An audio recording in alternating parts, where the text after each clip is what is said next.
So I started reading this book by Jerry Rice. It's called Go Long, My Journey Beyond the Game and the Fame. So here's what chapter 1 was about. Chapter 1 is called Way Down South.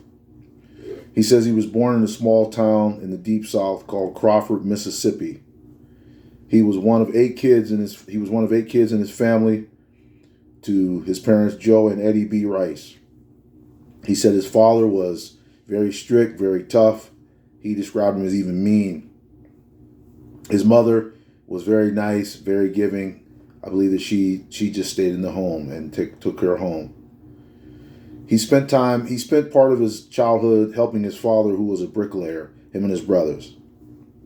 And basically they had to be the assembly line to help get the bricks to their father, who was like working on whatever project, a house or a basement, whatever he was doing. He says his intense, the root of his high performance level is the fear of failure. He says even though a lot of people tell you not to fear failure, he had an intense fear of failure, and this drove him to perform at a high level. Growing up, he worked on farms to earn money. He talked about things like picking cotton and other things like that. He says his older brothers were tremendous athletes, so he looked up to them. He says one day the reason why he started playing football, he was in high school and he was skipping school, and the principal happened to see him as they walked out of the building, and him and a friend darted away.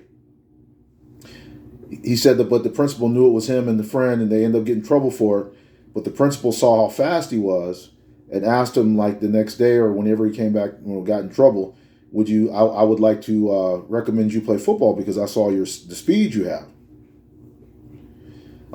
So he introduced him to the coach. His name was Charles Davis. He says he liked Coach Davis. He was a very good coach, knew how to relate to players, things like that. He was tough, but he knew how to relate to players. He says he was in 10th grade when he first started playing football. When he first started playing football, he wasn't very good at it, didn't really know a lot about football. So his first year was just basically learning the game. He says in his 11th grade year, his junior year, he had a really good year. He called it his breakout year. He started to show some of the excellence on the field that we all know and loved about Jerry Rice. In high school, in that year, he played wide receiver, defensive back, and he also was a kick returner. So this was chapter 1 of Jerry Rice's book. It's called Go Long. Chapter 1 is called Way Down South. Thank you.